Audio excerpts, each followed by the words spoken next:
I'm joined today by a former Time Warner Cable retention agent. We have agreed that he will go by the name Jackie Keaton. Of course, protecting his identity is important to both Jackie and to us. So, Jackie, really great to talk to you. Let's start at the very beginning. When you say a retentions agent, what does that mean? People are probably used to calling Time Warner or Comcast when they have the very common problems people seem to have with their bills and service.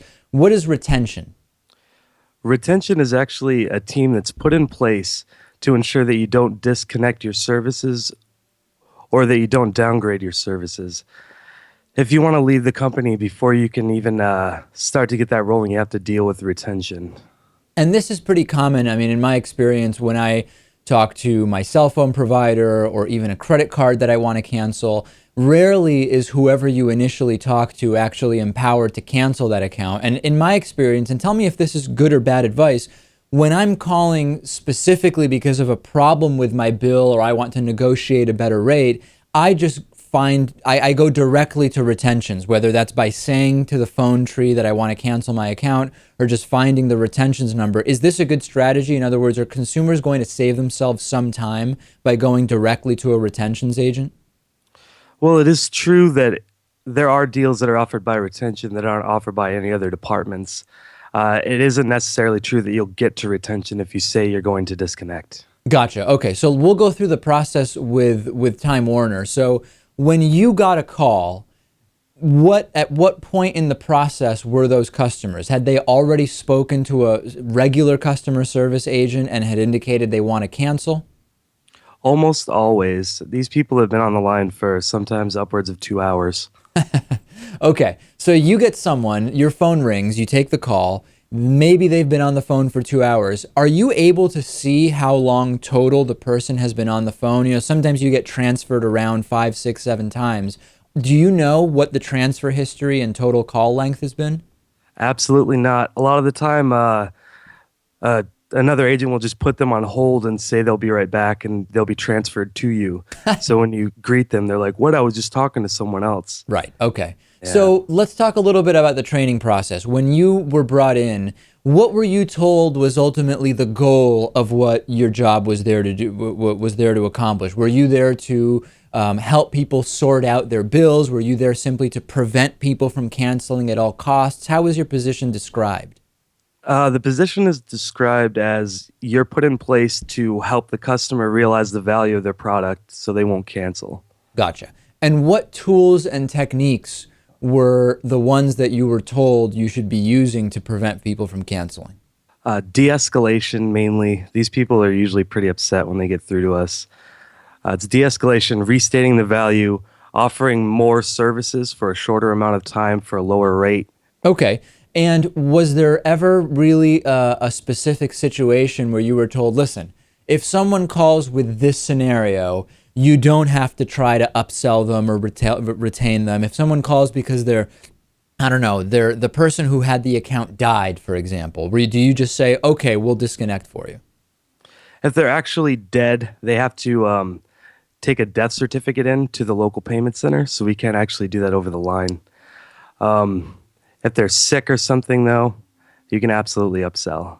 And was that what you were told to do? So if someone calls in and they say, my husband's just really ill and either for financial or other reasons, we just don't really want or need this anymore, you were still told in that case, offer them more expensive stuff. Right. And how does that work? Tell us a little bit about that. You'd say, you first empathize. Say, I can understand how that would be hard. Listen, is he going to be laid up for a while? What kind of things does he like to watch on TV? Maybe we can add this NBA sports pass or something like that. And were there, what would you say was the, well, I'll ask it two ways. What was your success rate in terms of the calls you got in getting people to ultimately not cancel? And was there an expected or target success rate that was established? In other words, what were the metrics that were put in place? The metrics are put in place for how much money you're actually saving. A lot of the time, you can actually get a pay raise by saving the company money by preventing these people from disconnecting. But if you were to slip below that rating, you'd actually just go back to your initial flat pay rate. My actual rate of save, I'm not sure what I'd say. Probably, it was pretty high, maybe like 70%. So in other words, that means that of every 10 calls, you could save 70%, or 7 of those people, you could prevent them from canceling. Right, because a lot of people, they do call in because they're frustrated about prices. If you can work with them, a lot of the time they do stay with the company just if you're willing to work with them.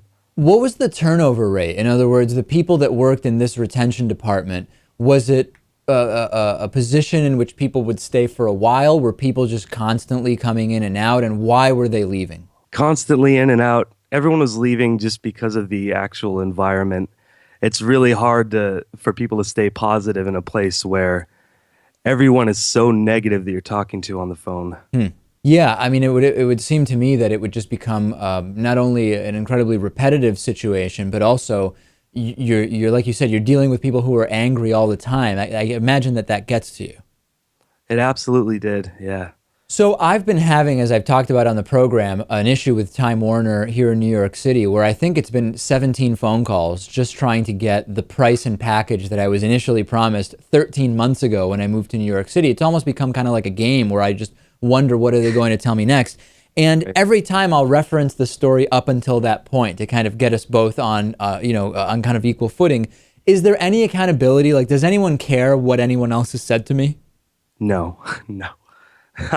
I'm sorry. The promises that are made, we were supposed to never throw anyone under the bus, never say, no, they lied to you. What we're supposed to say is, let me look into that. And I don't think that's something we can actually do, but let me see what I can do for you. I've heard that many, many times. So, and ultimately, oftentimes I'll be told, okay, listen, David, we've got this sorted out. I apologize for the trouble you've had. What we set up is that your next bill will be this amount, and that's what it will be for the next 9 months. And then I get my next bill, and it's $30 more. In those cases, was the last agent I spoke to, were they just straight up lying to me to get me off of the phone? Did they believe that they had put in place the price I was given, and through some other mechanism it didn't happen? Or what exactly is going on behind the scenes there? It's funny you should ask that way, because it could be that they didn't do it because there's no accountability. It could be that they tried to do it, but the software wouldn't let it go through. Or it could be that they tried to save you money, but the company actually wouldn't approve the credit. So sometimes somebody might actually put in and say, we are going to give this customer this credit. And then at some point after we get off the phone, but before my next bill comes in, someone who's higher up than the phone agent said, oh, no, we're not going to be doing this. Exactly. And then they're under no obligation, or at least decide they're not even going to communicate that to the customer, I would guess. No, and they don't tell the agents either. So we have no idea. That's just incredible. Hey, last thing I want to ask you about. You talked a little bit about how, depending on how many of these accounts that people want to cancel, how many of them you're saving, that there's kind of like a variable pay or bonus structure. So how does that work? Is that a significant proportion of someone's base salary? In other words, can your salary really change drastically based on how many people you're convincing not to cancel? Absolutely not. No, at most it's a $2 thing, and that goes by every 2 weeks, depending on how well you're doing. It's nothing that you could strive for, if you know what I mean. Understood. Okay, and then how about as far as what tends to happen to everybody, which is you get one price for 6 months, and then it goes up, and then it goes up, and that entire kind of the billing creep that takes place. What's the best way to prevent that, or at least to counteract it? It would be to keep in touch with them. One thing that is the reason that that's sort of justified in the company anyway is because you don't actually have a contract like these other companies. So you can call in and adjust rates. It's obviously not the best practice to keep changing the rates.